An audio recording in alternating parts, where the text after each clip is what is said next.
Hello students, आज की इस वीडियो में डिस्कस करेंगे हम लोग onto and into function. Onto function जिसको हम लोग सब्जेक्टिव फंक्शन के नाम से भी जानेंगे और एंड दूसरा डिस्कस करेंगे हम लोग आज इनटू फंक्शन। तो देखते हैं onto and into function में होता क्या है आपका। ठीक है, तो सबसे बड़ी बात यहाँ पर यह है कि जब वन जिसको हम लोग इंजेक्टिव फंक्शन के नाम से जानते हैं और दूसरा मेनी वन, ये दोनों ही फंक्शन टारगेट किए थे डोमेन पार्ट को। ठीक है, जब भी आपको जानना है वन और मेनी वन क्या है तो आपको टारगेट करना होगा सिर्फ डोमेन पार्ट्स। और वहीं पर ऑन टू और इनटू क्या करता है, ये टारगेट करता है किसको, कोडोमेन। तो अब प्रॉब्लम यहाँ पर यह है कि जब ये टारगेट करेगा कोडोमेन को, तो एक छोटा सा एग्जांपल से इसको समझिए बेहतर तरीके से कि अगर किसी फैमिली में 4 बच्चे हैं, किसी फैमिली में 4 बच्चे हैं और चारों को टास्क सौंपा गया कुछ, ठीक है, तो अगर वो चारों बच्चे मिलके काम करते हैं, उस टास्क को पूरा करते हैं, तो इसका मतलब है कि वो ऑन टू फंक्शन है। यानी ऑन टू साफ कहता है कोडोमेन में जितने भी एलिमेंट्स हैं सबके सब इन्वॉल्व होने चाहिए रिलेशन बनाने में। ठीक है, तभी वो फंक्शन कहलाएगा ऑन टू।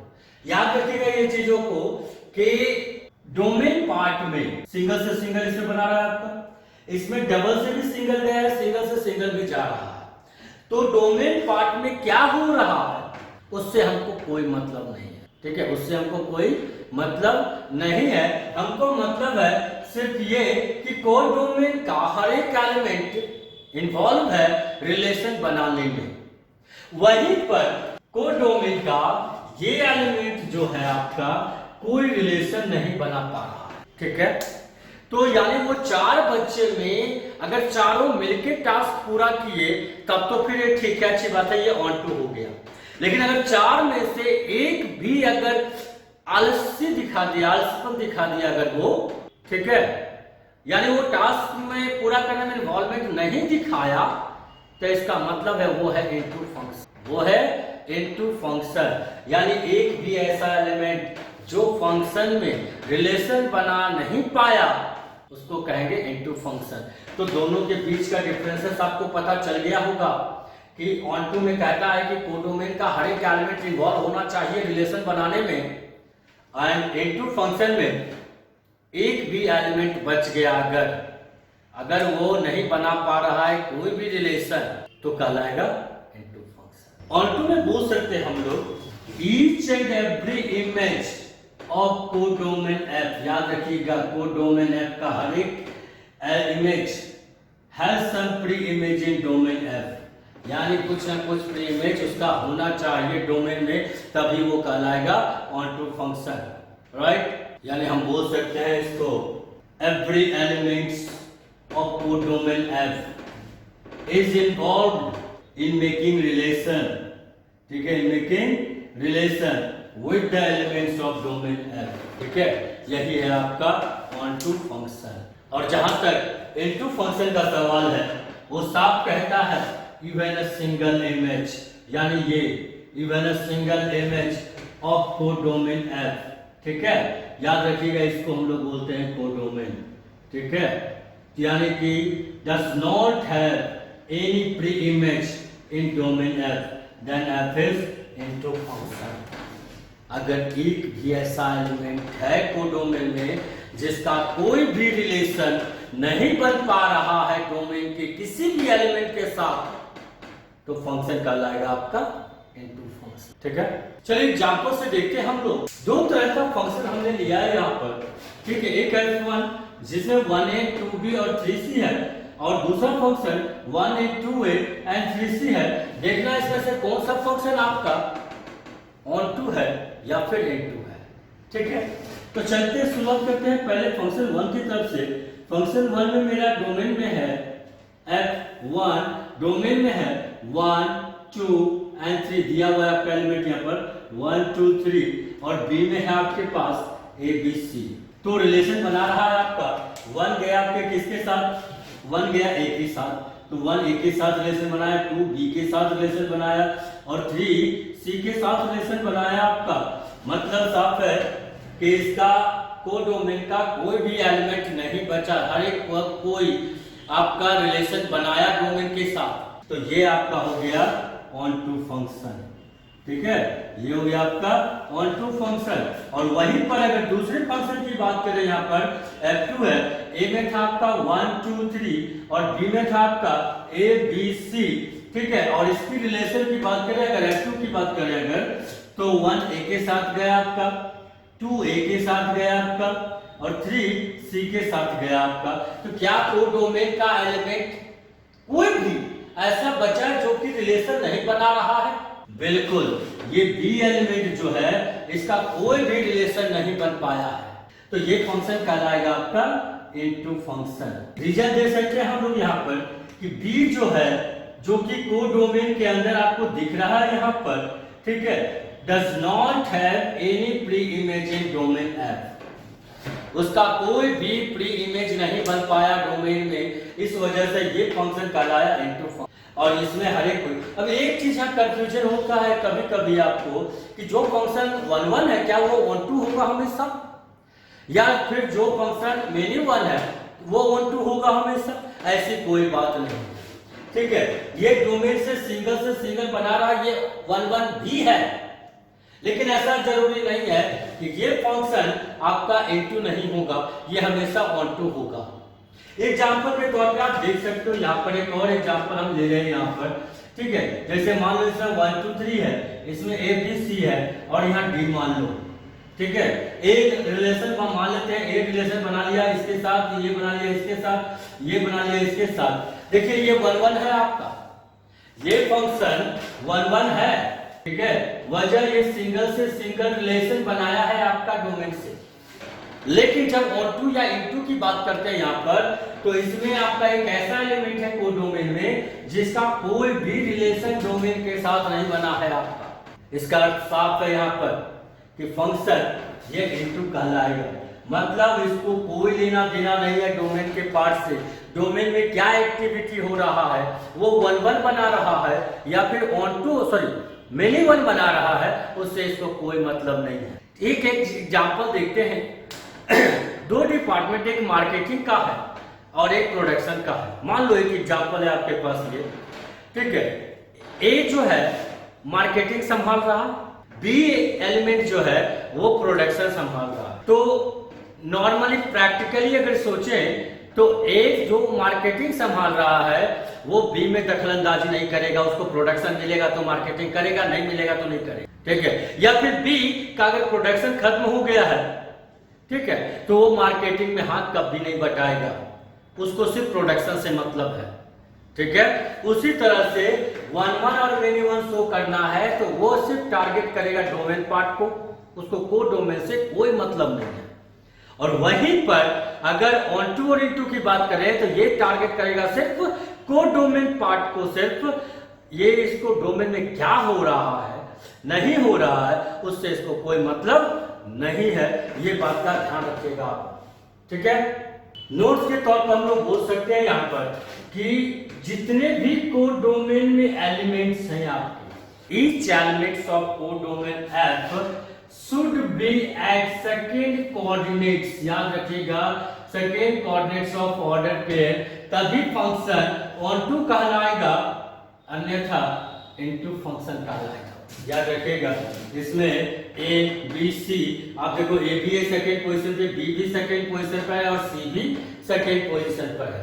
लेकिन इस केसेस में ए तो है सेकेंड पोजीशन पर, लेकिन सी भी है, देखिए सी भी है आपका, बशर्ते बी मिसिंग है, इसमें बी इज मिसिंग, बी जो है वो सेकेंड कोऑर्डिनेट पर मिसिंग है आपका, इस वजह से ये फंक्शन कहलाया इनटू। तो हम कैसे डिसाइड करेंगे किसी भी फंक्शन में कि वो फंक्शन ऑन टू है या इनटू है? तो आपको याद होगा प्रीवियस वीडियो में मैंने बताया था रेंज जो है वो कोडोमेन का पार्ट है, और रेंज वही एलिमेंट में आता है रेंज के अंदर जो कि इन्वॉल्व होता है रिलेशन बनाने में।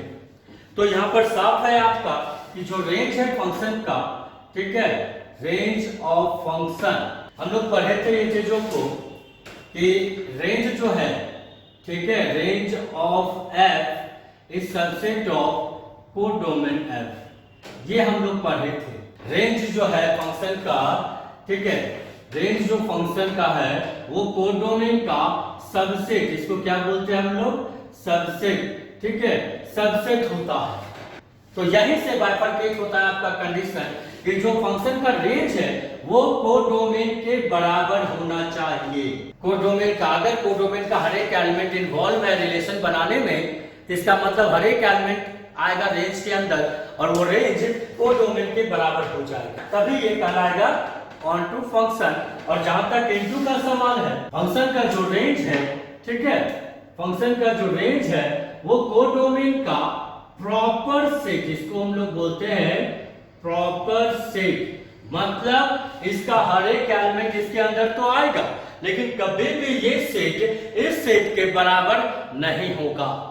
जैसे Ranchi proper set of Jharkhand, Ranchi का हर एक एलिमेंट यानी हर एक बंदा झारखंड के अंदर तो है, लेकिन कभी भी रांची शहर झारखंड के बराबर नहीं हो सकता है, इसलिए Ranchi is the proper set of Jharkhand. या फिर अदर भाषा में बोल दें अगर कि रेंज जो फंक्शन का है वो कोडोमेन के बराबर है तो वो फंक्शन ऑनटू है, लेकिन अगर फंक्शन का रेंज वो कोडोमेन के बराबर नहीं है तो फंक्शन कहलाएगा मेरा इनटू फंक्शन। अब अलजेब्रिक मेथड से देखते हैं, अलजेब्रिक मेथड से हम लोग अगर देखें यहाँ पर तो कैसे डिसाइड करेंगे कि फंक्शन ऑनटू है या इनटू है। ये तो रेंज वाली कहानी है जो 11th में आपने पढ़ा था, फंक्शन का आप रेंज निकाल लो, अगर वो कोडोमेन के बराबर है तो फंक्शन ऑनटू कहलाएगा, अगर वो रेंज फंक्शन कोडोमेन के बराबर नहीं है तो वो इनटू कहलाएगा। लेकिन अलजेब्रिक मेथड से कैसे पता करेंगे कि फंक्शन जो है ऑनटू होगा या इनटू होगा, तो बेहद सिंपल तरीका है इसका कि जो भी फंक्शन आपको दिया है आप मान लो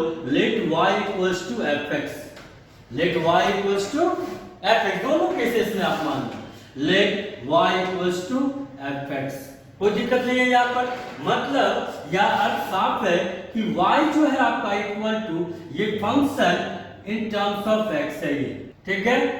यहाँ पे फंक्शन जो है x के टर्म में मौजूद है। याद होगा जब 1 1 और मिनिमम डिसाइड कर रहे थे वो कोडोमेन को टारगेट करता है और कोडोमेन में x बिलोंग करता है। डोमेन में क्या बिलोंग करता है आपका, कहीं भी आप देखो अगर तो डोमेन पार्ट में जैसे ये हो गया, ये डोमेन पार्ट है आपका और ये कोडोमेन पार्ट है आपका। फंक्शन जा रहा है आपका यहाँ से f, तो डोमेन में x आता है और यहाँ इसमें कोडोमेन में y आता है आपका, ये पता होगा। तो जब 1 1 मिनिमम आप चर्चा कर रहे थे जो कि टारगेट करता है डोमेन को और डोमेन में x होता है तो फंक्शन भी x के टर्म में आपके पास था, तो फंक्शन की खासियत यानी इंपॉर्टेंस यानी कैटेगरी के बारे में आपको समझना पड़ता था कि फंक्शन में आखिर ऐसा क्या है जो उसकी खास बातें को दर्शाए, ठीक है। तो उसी लिहाज से हम चाहेंगे कि कोडोमेन यानी कि जो कि ऑनटू और इनटू फंक्शन दोनों ही कोडोमेन को टारगेट करता है जिसमें y होता है, तो फंक्शन भी y के टर्म में होना चाहिए, तभी उसके खासियत को हम लोग पहचान पाएंगे कि अगर वो ऑनटू है या इनटू है। यानी हम लोग कन्वर्ट कर लेंगे कि x को y के टर्म में, हम लोग कन्वर्ट कर लेंगे x को y के टर्म में, दोनों ही जगह पर देख लो स्टेटमेंट दोनों का एक ही जैसा स्टेप चल रहा है आपका, ठीक है। यानी कन्वर्जन के बाद x जो है y के टर्म में चला जाएगा फंक्शन दोनों ही पोजीशन में। अगर आपको लगता है कि ये फंक्शन में कोई प्रॉब्लम नहीं है, फंक्शन ऑनटू हो जाएगा, तो बेहद सिंपल प्रोसेस यहां से अप्लाई करना है आपको कि put the value of x इन, ठीक है, मतलब देयरफॉर f ये x की जगह है, ये x का जगह है आपका, तो यहाँ पर x पर ये x का जो वैल्यू आपके पास आया है इसको रिप्लेस कर दो, ठीक है। रिप्लेस करने के बाद सॉल्व करिए और इक्वल टू देखिए आपको y मिलेगा, तो सिंपली हम लोग यहाँ कर देंगे therefore f is onto function, ठीक है। इस केसेस में भी हम ये काम कर सकते हैं और ये इक्वल टू हमको y देगा, ये हमको इक्वल टू y देगा, तो ये तब ये जरूरी नहीं है कि आपका फंक्शन ऑनटू हो जाए, ये इनटू रहेगा, मतलब साफ है ये रिलेशन तो बना रहा है ना कोडोमेन का, जो भी एलिमेंट है कुछ ना कुछ तो रिलेशन बना रहा है वो, इसलिए ये वो कहानी इसको सेटिस्फाई कर जाए। तो हमको ढूंढना है यहाँ पर वो एलिमेंट, जैसे मान लीजिए ये आपका है, ये कोडोमेन हो गया आपका और ये डोमेन हो गया आपका, ठीक है। मान लेते हैं इसमें कुछ एलिमेंट्स है, इसमें भी कुछ एलिमेंट्स है, ये इसके साथ रिलेशन, ये इसके साथ रिलेशन और ये इसके साथ रिलेशन, ठीक है, बनाया। तो हमको ढूंढना है सिर्फ वो एलिमेंट, यानी ये ए, वो एलिमेंट जिसका कोई रिलेशन नहीं बन पा रहा था, यानी वो नेगेटिव पार्ट जिसके वजह से फंक्शन इनटू कहला सकता है। हमको वो एलिमेंट ढूंढना है यहाँ पर। तो क्या करते हैं, let y equals to a which belongs to codomain f, okay. और जाके फिर ये y का वैल्यू आप रिप्लेस करो इसमें इक्वेशन 1 में, ठीक है। रिप्लेस इन इक्वेशन 1 रिप्लेस कर दो तो x इक्वल टू समथिंग ये a के टर्म में आएगा, ऐसा कुछ जो कि उसके डोमेन में नहीं है, जो कि उसके डोमेन में नहीं है। तो हम लोग सिंपल लिखेंगे कहानी वहां पर, therefore f is into function। यही है चेक करने का तरीका, बस और कुछ भी नहीं आपका, ठीक है। तो इसमें कुछ क्वेश्चन करते हैं हम लोग कि शो करना है आपको, show that f is onto function या फिर into function चेक करना है। onto और into चेक करने के लिए हम टारगेट करेंगे कोडोमेन को, ठीक है। और अभी इस चीज को समझते हैं कि ये onto है या into है, ठीक है। तो याद रखिएगा हमको टारगेट करना है सिर्फ कोडोमेन के सेट को, कोडोमेन पार्ट को सिर्फ टारगेट करना है। डोमेन में क्या होगा नहीं होगा उससे हमको मतलब नहीं है। तो सबसे पहला क्वेश्चन हम F1 से चलते हैं। पहला क्वेश्चन कि F1 जो आपको दिया गया है, अब बताओ यहाँ पर अगर आप लेके चलते भी हो कि let y equals to fx, let y equals to fx, तो y इक्वल्स टू हो गया आपका x स्क्वायर, कन्वर्जन करें तो x equal to root under y, यानी फंक्शन जो है y के रिस्पेक्ट में लेके चले गए उसको। अब ढूंढना है हमको ऐसा चीज कि जो कोडोमेन में है और जैसे ही उसको हम यहाँ फंक्शन में प्लेस करें तो x का कुछ ना कुछ तो वैल्यू आएगा ना, वो आपके डोमेन में यानी रियल में नहीं होना चाहिए। रूट जब भी आता है, आप 11th में भी देखे होंगे चीजों को, रूट जब भी आता है तो रूट अंडर एक ही बात सोचते हैं सबसे पहले, नेगेटिव नहीं होना चाहिए, रूट के अंदर नेगेटिव नहीं होना चाहिए। तो आप देखो जो सेट आपको दिया गया है यहाँ पर, क्या उसमें नेगेटिव पार्ट है? क्या रियल नंबर जो कोडोमेन है आपका उसमें नेगेटिव पार्ट है? हाँ है। तो आप कोई भी एग्जांपल नेगेटिव वैल्यू को उठा लीजिए, let y equals to -1, then यही इक्वेशन जो आप यहाँ देख रहे हो वो x इक्वल टू कहलाएगा रूट अंडर -1। अब बताओ जो x का वैल्यू दिखा रहा है ये क्या है? रियल है, जो कि डोमेन इसका रियल है। तो क्या ये रियल है आपका या फिर ये आपका इमेजिनरी है? ठीक है, यानी does not belongs to domain f, जो कि दैट इज रियल का है। कोई दिक्कत? यानी ये इमेजिनरी बन गया आपका। तो इसका अर्थ साफ है, -1 कोडोमेन में है लेकिन उसका कोई भी प्री इमेज डोमेन में नहीं बना रहा है, इस वजह से ये इनटू फंक्शन का। अगर हम रेंज के रिस्पेक्ट से देखें, ठीक है, एक तरीका आपका रेंज से था, अगर हम रेंज से देखें तो x स्क्वायर है आपका और डोमेन जो है पूरा रियल का है। आप कुछ भी रखो स्क्वायरिंग में तो आपको हमेशा रेंज क्या देगा? परफेक्ट स्क्वायर का कलेक्शन देगा आपको ये चीज। ठीक है, सही है ये, ठीक है। या चलिए जो भी है इसका जो भी है पॉजिटिव वैल्यू होगा, इतना तो कंफर्म है। यानी कि रेंज जो है रेंज ऑफ F1 ये रेंज होगा। अगर ये रेंज है तो कोडोमेन तो रियल का था, इसका मतलब हम लोग लिख सकते हैं does not belongs to codomain F1। So F is, दो प्रोसेस है जो आपको आसान लगे आप उसको कर लो। रेंज आप निकाल सकते हो तो रेंज निकाल लो और देखो वो कोडोमेन के बराबर नहीं है, या फिर ये आप सिस्टमेटिक वे में इसको कर लो। सेकेंड क्वेश्चन आते हैं, एक्स स्क्वायर तो है, कोडोमेन जो है वो इंटीजर्स का। फिर इंटीजर्स में आप गौर करो, आप कन्वर्ट करोगे तो यही आएगा आपका। ठीक है, तो इंटीजर्स में नेगेटिव वैल्यू तो होता है। अगर नेगेटिव वैल्यू है तो फिर तो यही कहानी कहेगा आपका, वो तो इमेजिनरी बन जाएगा, लेकिन डोमेन जो है वो रियल का है। इसका अर्थ साफ है कि ये भी आपका इनटू फंक्शन, ये भी आपका क्या होगा, इनटू फंक्शन होगा, ठीक है। लेकिन वही नीचे आप आ जाओ, ये एक्स स्क्वायर तो है लेकिन कोडोमेन आपको नेचुरल कर दिया, कोडोमेन आपको क्या दिया, नेचुरल कर दिया, मतलब नेगेटिव अब नहीं है उसके अंदर, मतलब ये कहानी क्लियर है कि ये फंक्शन आपका ऑन टू होगा, यानी जिस चीज से उसको आपत्ति था वो नहीं है अब, ठीक है। यानी कोई भी नेचुरल नंबर इसमें डालो, क्या देगा ज्यादा से ज्यादा, या तो वो आपका इंटीजर्स होगा, नेचुरल नंबर होगा, ठीक है, या तो वो आपका नेचुरल नंबर होगा या फिर डेसिमल पार्ट होगा, और ये दोनों ही पार्ट इस रियल नंबर के अंदर मौजूद है।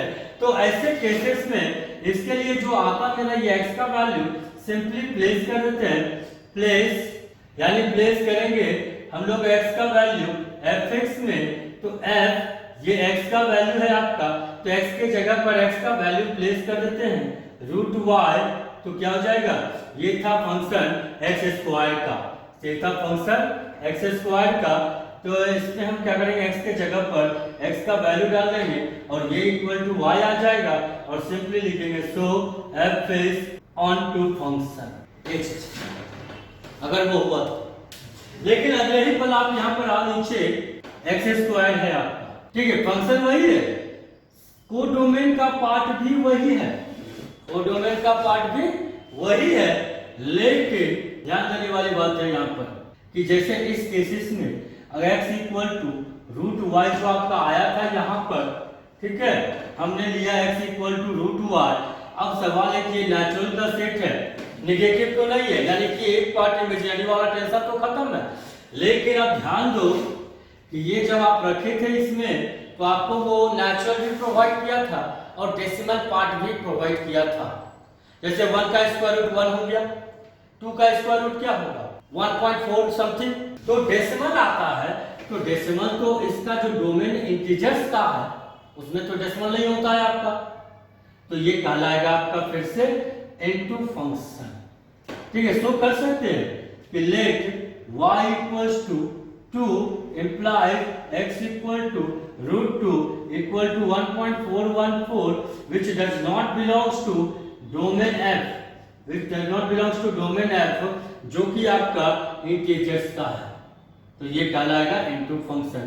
और फिर नेक्स्ट क्वेश्चन जो है ये एक्स स्क्वायर का, ये भी कह रहा है, ये देखिए z आ गया, इंटीजर्स का आ गया, इंटीजर्स में नेगेटिव होता है, नेगेटिव अगर आप डालोगे तो ये इमेजिनरी नंबर देगा जो, लेकिन ये है z, इसका अर्थ है ये भी आपका इनटू फंक्शन। यानी कन्वर्जन के बाद आप उस एलिमेंट के बारे में सोचो जिसको फंक्शन में रखने पर, ठीक है, यानी y की जगह पर रखने पर कुछ इस तरह का वैल्यू दे वो, या तो वो डोमेन से पूरी तरह से बाहर, ठीक है, मतलब वो किसी से रिलेशन ही नहीं बना पाएगा, और अगर ऐसा होता है तो फंक्शन कहलाएगा आपका इनटू फंक्शन। नेक्स्ट क्वेश्चन की तो चलेगा हम लोग, तो कह रहा है कि रियल से रियल है, ये डोमेन है आपका और ये कोडोमेन है आप, ठीक है, फंक्शन दिया x square plus 4x plus 5, ठीक है, तो हमको चेक करना है कि फंक्शन ऑन टू है या इनटू है। तो एक तरीका जो रेंज के हिसाब से चलता है, तो हम पहले रेंज की बात करते हैं, यहाँ पर fx equal to X square plus 4x plus 5, ठीक है, इसको क्या करो आप, इसका आपको निकालना है रेंज, तो सबसे आसान तरीका इसको आप परफेक्ट स्क्वायर बनाना, एक्स स्क्वायर प्लस 2 इंटू क्या होता है formula, a square plus 2ab plus b square, a square a की जगह x है, 2a ये और यहाँ 4 है, पूरा करो तो 4x हो जाएगा, ठीक है, यानी a square plus 2ab plus b का स्क्वायर, ठीक है। अब ये आप अपने मर्जी से किए हो तो -2 का स्क्वायर प्लस 5, परफेक्ट स्क्वायर आप बना लो, आप क्लास 10th में इसके बारे में पढ़े होंगे, ठीक ना। ये बन गया आपका x प्लस 2 का होल स्क्वायर, ठीक है, और ये सॉल्व करने पे ये कितना देगा -4 और ये +5, कुल मिला के आपको देगा ये प्लस, यानी कि ये परफेक्ट स्क्वायर बनने के बाद अब डिसाइड करना है आपको इसका रेंज क्या होगा। तो सेल्स रेंज निकालने के लिए ये होल स्क्वायर है, इतना तो कंफर्म है कि सेल्स 0, ठीक है, less than equal to x plus 2 का होल स्क्वायर, ठीक है, लेस देन इनफिनिटी, कुछ इस तरह का ये कहानी आपको देगा, क्योंकि इस पूरे डिपार्टमेंट में यही एक ऐसा एलिमेंट है जो डिसाइड कर सकता है कि वो वैल्यू मिनिमम कितना देगा और मैक्सिमम कितना देगा। ठीक है, तो फंक्शन f(x) लाने के लिए आपको +1 भी करना होगा। तो +1 इधर 0 + 1 1 हो गया, लेस देन इक्वल टू ये x + 2 का होल स्क्वायर +1, और इस पे 1 जोड़ोगे इसको कोई फर्क ही नहीं पड़ेगा। मतलब 1 less than equal to f(x) less than infinity, मतलब 1 less than equal to y less than infinity. इसका मतलब देयरफॉर y जो है वो बिलोंग करेगा 1 से लेकर इंफिनिटी, ये क्लोज ब्रैकेट और ये ओपन। मतलब कह सकते हैं कि देयरफॉर रेंज जो फंक्शन का है मेरा वो है 1 to इंफिनिटी, ये क्लोज ये ओपन। ये आपका क्या है, रेंज है। तो आप बताओ कोडोमेन इसमें क्या था आपका, कोडोमेन था रियल नंबर का, और रेंज जो आया है वो 1 से इंफिनिटी है। तो बताओ क्या ये रियल नंबर जो कोडोमेन है मेरा रियल का, क्या उसके बराबर है? ये नहीं है। तो इसका मतलब सो f is into function. Alternative process अगर आप इसमें देखना चाहेंगे, सेकंड प्रोसेस में देखना चाहेंगे अगर आप यहाँ पर, तो आप क्या करें सेकंड प्रोसेस में, let y equals to f(x), जो तरीका था मेरा कन्वर्जन का कि x को y के टर्म में कन्वर्ट कर दें। ठीक है, y इक्वल टू f(x), तो y इक्वल टू क्या था मेरा x² + 4x + 5। ये अभी y जो है x के टर्म में है आपका, हमको कन्वर्ट करना है x को y के टर्म में।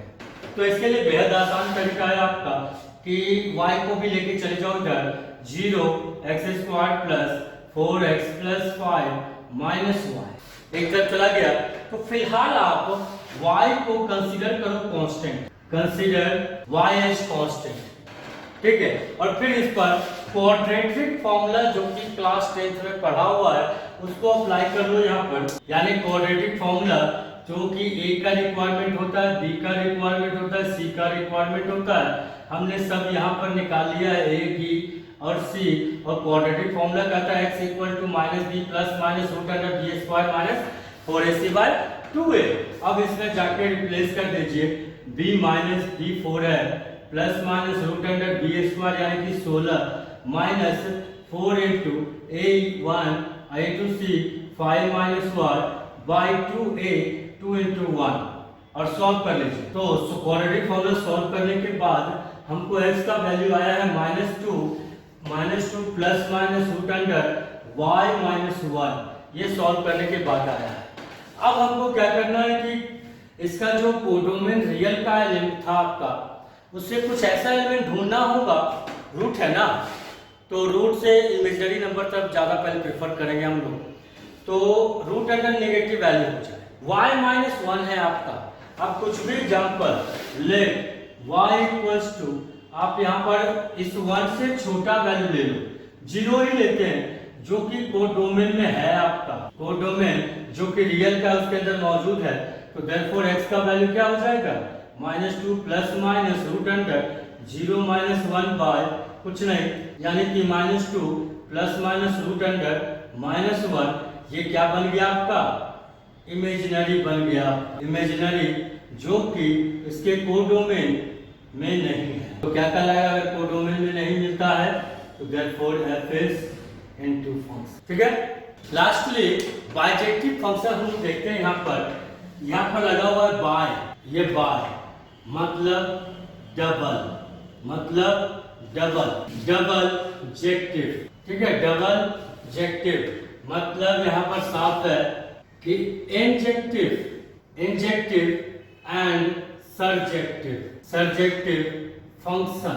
इंजेक्टिव यानी 1 1, सरजेक्टिव यानी ऑन टू, और जब दोनों फंक्शन मिल जाएगा आपस में बाइजेक्टिव फंक्शन। ठीक है, यानी बोल सकते हैं कि ऐसा फंक्शन जो कि 1 1 ऑन टू दोनों है तभी वो कहलाएगा बाइजेक्टिव फंक्शन। तो जब भी आपको बाइजेक्टिव फंक्शन प्रूव करने के लिए बोलता है तो आप क्या करो, उसको 1 1 प्रूव कर दो और ऑन टू प्रूव कर दो, और जैसे ये दोनों फंक्शन पास होगा फंक्शन कहलाएगा आपका बाइजेक्टिव फंक्शन। तो लास्ट कुछ क्वेश्चन हम लोग करते हैं यहाँ पर कि ए आपका दिया हुआ है और बी दोनों एक ही सेट को ये इंडिकेट कर रहा है। ठीक है, और क्वेश्चन कहता है कि first f(x) equals to mod of x। ठीक है, और हमको दिखाना है कि ये फंक्शन बाइजेक्टिव है या नहीं है। मतलब 1 1 है, ऑन टू है, ये चेक करना है। तो इसको छोटा सा है, ये ग्राफ से ही चेक करते हैं अगर हम लोग, तो -1 से बोला है ये +1, तो -1 यहाँ रख लो, +1 यहाँ रख लो और ये 0 आप यहाँ रख लो, ठीक है। -1 से लेके +1 बोला था, तो अब 0 इसमें रखो आप, तो 0 रखोगे तो 0 पर ये 0 ही वैल्यू देगा। -1 अगर रखते हैं मॉड के अंदर, तो मॉड -1 का मॉड क्या होगा, +1, तो +1 मान लेते हैं हम लोग यहाँ पर, तो ये यहाँ हो गया, और फिर 1 रखते तो भी ये +1 रखें तो भी ये +1, यानी कुल मिलाकर मेरा ग्राफ जो बना यहाँ पर, ठीक है, ये ग्राफ है, ठीक है। तो अब हमको ये देखना है इस ग्राफ से कि फंक्शन 1 1 है या मेनी 1 है। तो आप जब देखोगे, यानी आप ड्रॉ करोगे एक्स एक्सिस या उसका पैरेलल लाइन, एक्स एक्सिस को तो ये एक ही पार्ट पे कट कर रहा है, लेकिन जैसे ही उसका हम पैरेलल लाइन ड्रॉ करते हैं, तो यहाँ पर देखो आप ये कट किया और यहाँ पे कट किया, यानी इस जगह पर ये कट किया, ये x1 मान लीजिए, ये x2 मान लीजिए, तो ये मेरा fx1 = fx2 हो जाता है। यहाँ नहीं तो फिर यहाँ पर आप देखो, ये वाला -1 और ये वाला +1, और दोनों पर ही ये आपको +1 शो कर रहा है, कर रहा है शो आपका, ठीक है। तो इतना तो कंफर्म हो गया कि यहाँ पर f is मेनी 1, फंक्शन जो है वो मेनी 1 है। अब देखना है ग्राफ से कि ये ऑन है या इनटू है, ये ग्राफ ऑन है या इनटू है, तो आप गौर से देखिएगा, b वाला जो एलिमेंट है आपका, वो b -1 से लेके, यानी यहां से लेके यहां तक है कोडोमेन का पार्ट, -1 से लेके +1, लेकिन जो ग्राफ दिखा रहा है उसमें ये वाला हिस्सा जो है नहीं है ना, यानी इस वाला ग्रुप का जो एलिमेंट है ये कोई भी रिलेशन नहीं बना पा रहा है। इसका साफ है कि देयरफॉर, या फिर रेंज निकाल लो इसका, रेंज ऑफ फंक्शन f क्या देगा, सिर्फ 0 से लेके +1 तक रेंज देगा आपको, 0 से लेके +1, तो जो कि इसके b के बराबर नहीं है, does not equals b, so f is into function, तो therefore लिख सकते हैं f is not bijective function, f जो है वो बाइजेक्टिव नहीं है। ये ग्राफ से देखने का तरीका। इसी में सेकंड क्वेश्चन हम लोग डाल देते हैं कि fx = x into mod of x, इसके बाद सेट वही है डोमेन और कोडोमेन का, ठीक है। तो इसका भी ग्राफ अगर हम लोग ड्रॉ करने की कोशिश करें यहाँ पर कि ये -1 से लेके +1 तक है, ऊपर भी +1 है और नीचे भी -1 है, यानी कि यहाँ से लेके यहाँ तक इसका x एक्सिस पे डोमेन है और ऊपर ये कोडोमेन है। जब इसको सॉल्व करते हैं हम लोग, आप इसको मॉड को तोड़ भी सकते हो या फिर डायरेक्ट बनाओ, कोई प्रॉब्लम नहीं है, ठीक है ना। तो ये आपका क्या हो गया, 0 आप रखो यहाँ पर, तो x = 0, तो f0 आपको देगा 0 × 0, 0 × mod of 0, कोई फर्क नहीं पड़ेगा, 0 ही देगा, मतलब हम यही रह जाएंगे। फिर x = -1 आप देखो, तो f -1 = -1 × mod of -1, कुल मिला के -1 × 1 यानी -1, यानी कि ये दिया -1 पर ये -1 दिया, ठीक है। और वही x = +1 पे रख के देखो, तो f1 = 1 × mod of 1 = 1, मतलब ये यहाँ देगा। तो जब इसको आप ग्राफ बनाओगे आप यहाँ पर, तो कुछ इस तरह का मिले।